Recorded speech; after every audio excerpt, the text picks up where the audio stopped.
Ito ang Biyahe by DJ Lala Banderas. DJ Lala Banderas. Back with me, DJ Lala, para sa ating programang Sakto, Klaro, Diretso. Unang tip para makaiwas sa scam. Read. Ito yung kadalasang hindi ginagawa ng mga otaw. Magbasa. Mapa-instructions man yan o warning. Tamad talaga tayong magbasa, and yes, me included. But this is the most basic way to avoid scam. Just take for example, if magpa-purchase ka ng something online, may it be Shopee or Lazada, always read the reviews to avoid disappointment. Kung walang product review, don't buy. Imagine how much money you could have saved if only nagbasa ka ng review. It may be cheap, yes, but still not worth it. Especially when you are buying things online. They can present you with either photos of the original, pero ang nakuha mo ay way cheaper quality, or worse, they can present you photos na hindi naman talaga sa kanila. So always read reviews and be a responsible netizen as well. If you know na nadali ka ng isang product seller na medyo scam, comment a review para hindi na sila makascam ng iba as well. Okay? Always keep in mind, my love, ignorance is not an excuse. Everything is sometimes on the label and everything is sometimes online. You just have to read. Magbasa ka lang. Tuloy-tuloy ang biyahe natin, love. Iwas scam. We are on to another tip para makaiwas ka sa mga boodles. Ayan. Resist impulse. Kapag tinawag ka ng tao na impulsive, ibig sabihin ikaw yung tipo ng tao na hindi nag-iisip. Hindi gumagana yung tok-tok, ganun. Umaaksyon agad. This is a weak spot for scammers. Nagpe-pray sila sa mga taong impulsive. Impulsive to click and impulsive to believe.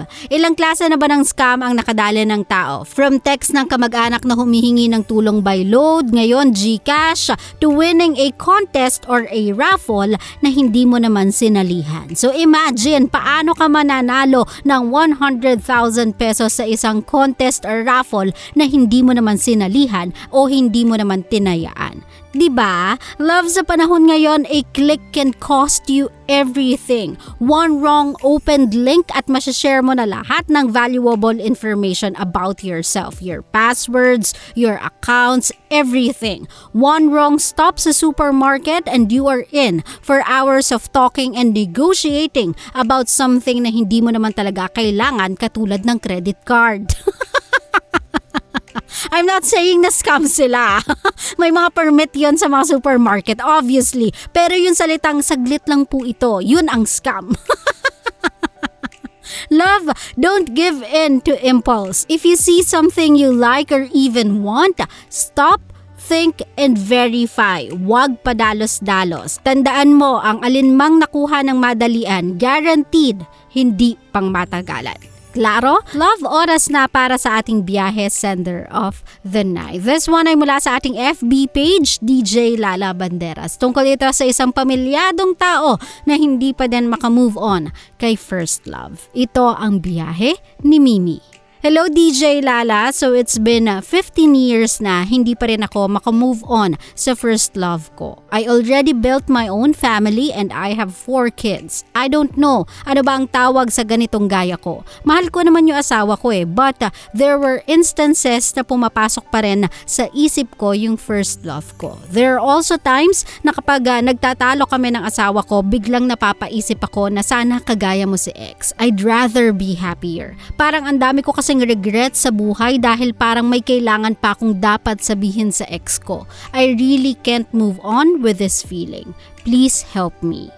Hi Mimi, didiretso na ako sa usapan ha. Comparison is normal, my love. Though it shouldn't happen because it's not fair, but it is indeed human nature to compare. Lalo na sa mga nakakarelasyon. Because you are sharing a life with that person, you are bound to take the good with the bad. Sometimes yung bad things are overbearing and overwhelming na nakikita mo yung mga bagay na gusto mo, pero wala sa'yo.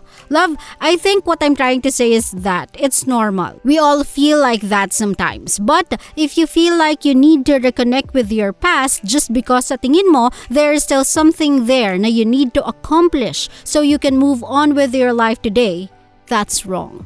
That's a mistake waiting to be committed.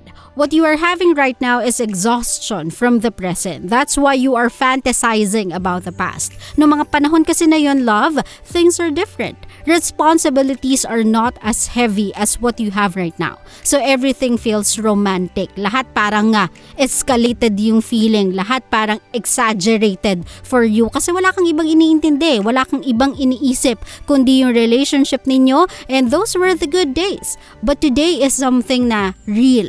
Totoo, it is tiring, it is complicated, but it is real. Mind you, Mimi, na ang love is not supposed to feel like a dream, but a reality to live. Yan ang meron ka ngayon. True love. Choosing to stick together and building a future together, whether the journey be hard or whether the journey be smooth sailing. It's all about keeping the promise of reaching that destination together. Yan ang love. Regrets only happen kapag ang meron ka today is something na hindi mo nakikitang worth it. So tatanungin kita, Mimi, are your kids not worth it? Is a life of being their mom not worth it? If the answer is no, then love, pagod ka lang. Take time to rest. Introduce yung us time with your husband. Spend some quality time with your kids. Movie night man yan or Sunday gala. This way you can remind yourself na instead of wanting to go back sa panahong wala pa sila, there's nowhere else you'd rather be than here with them today. It's never about your ex, my love. It's never about him. It's about how careless and carefree you were because your only priority back then is your own happiness. Namimiss mo lang yung feeling na yon, not the person. I guarantee you, it's not him. It's the version of you back then. Klaro?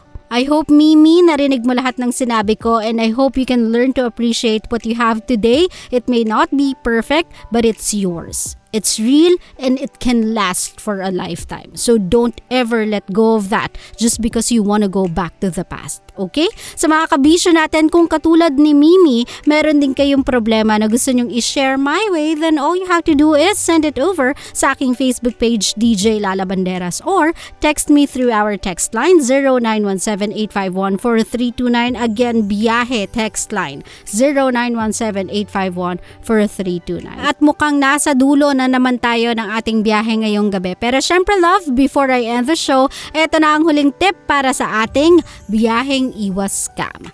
Stop and talk to someone you can trust. Love, if it's too good to be true, then trust me, it's probably a scam. So learn to verify. If hindi mo kayang gawin yan on your own, then ask someone to help you out. If it's real, then they won't have a problem talking to someone who can understand. Kadalasang target ng mga scammers na to ay ang mga taong hindi gaanong informed. Mga inosenteng wala pang muwang sa mga karakas ng modus. So if you think someone in your household ay prone sa ganito, ask them to verify first with you everything before sila makipag-deal kahit kanino.